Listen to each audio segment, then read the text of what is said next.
Oke, kita mulai ya. Ada sebuah cerita yang awalnya terdengar kayak kasus kriminal biasa aja. Sebuah dompet hilang, terus uangnya dicuri. Simple kan? Tapi ceritanya jadi aneh banget waktu ribuan orang di internet malah ngebela si pencuri. Loh, kok bisa? Nah, fenomena inilah yang mau kita bedah bareng-bareng. Karena ini mengungkap sisi masyarakat kita yang mungkin nggak pernah kita duga. Jadi, kronologinya gini. Ada seorang pria, dia nemu dompet yang hilang. Bukannya dibalikin baik-baik, dia malah langsung pergi ke ATM. Terus, dengan modal nekat, dia coba-coba masukin PIN pakai tanggal lahir si pemilik yang ada di KTP. Dan berhasil loh. Dia narik uang 3,6 juta rupiah. Jelas banget kan? Ini tuh pencurian. Gak ada abu-abunya sama sekali. Nah, disinilah ceritanya jadi super aneh dan bikin geleng-geleng kepala. Harusnya kan si pencuri ini dihujat habis-habisan ya. Ini malah kebalikannya. Kolom komentar berita soal kasus ini justru banjir sama netizen yang ngebela si pencuri. Dan ini bukan cuma 1-2 komentar iseng loh, tapi bener-bener kayak sebuah gelombang pembenaran massal. Biar nggak penasaran, yuk kita lihat langsung beberapa komentar yang paling, mengejutkan. Karena dari sinilah kita bisa mulai ngerti inti dari fenomena yang lagi kita bahas ini. Oke, ini komentar pertama. Wow. Ini langsung nunjukin pola pikir yang aneh tapi terus berulang. Ada semacam logika barang temuan di sini. Seolah-olah karena statusnya nemu, maka isinya otomatis jadi hak milik dia. Pemikiran yang unik banget ya. Nah, berarti deh yang ini. Dia langsung ngebandingin sama korupsi. Seakan-akan ada dua standar moral yang beda. Mencuri uang rakyat lewat korupsi itu salah besar. Tapi ngambil uang dari dompet yang ditemuin di jalan itu bebas, bos. Ini kan standar ganda yang jelas banget. Dan pembenarannya jadi makin kreatif nih. Mencuri coba dibingkai ulang jadi tindakan pinjam uang.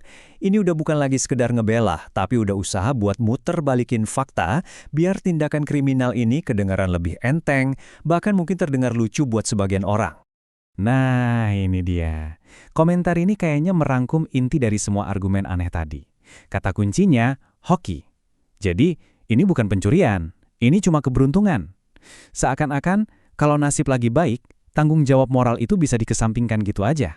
Jadi sebenarnya apa sih logika yang ada di balik pemikiran-pemikiran kayak gini? Yuk coba kita bedah lebih dalam lagi soal argumen barang temuan versus mencuri ini. Kalau kita jejerin gini, kontrasnya kelihatan banget kan? Di satu sisi ada moralitas konvensional yang kita semua pelajari. Ngambil yang bukan hak kita itu ya namanya mencuri. Gak etis, pelakunya ya pencuri. Tapi di sisi lain, ada logika para komentator ini. Buat mereka, kata menemukan itu kayak mengubah segalanya. Tindakannya jadi cuma keberuntungan, pelakunya cuma oportunistis. Tapi tunggu dulu, masalah ini ternyata lebih besar dari sekedar dompet yang hilang. Argumen utamanya adalah reaksi para netizen ini sebenarnya cerminan dari sebuah masalah yang jauh lebih dalam dan lebih luas di masyarakat kita. Nah, disinilah argumennya jadi makin provokatif. Ada yang bilang, pola pikir yang membenarkan pencurian kecil-kecilan semacam ini adalah cerminan dari masyarakatnya. Dan masyarakat dengan pola pikir seperti inilah yang pada akhirnya akan memilih pemimpin-pemimpinnya. Wah, dalam banget ya koneksinya. Untuk ngerti poin selanjutnya, kita perlu paham satu konsep kunci ini. Satu kata yang Indonesia banget. Mumpung. Kita semua tahu kan artinya? Memanfaatkan kesempatan yang ada di depan mata. Seringkali konotasinya agak abu-abu, antara cerdik, oportunis, atau bahkan, kurang etis.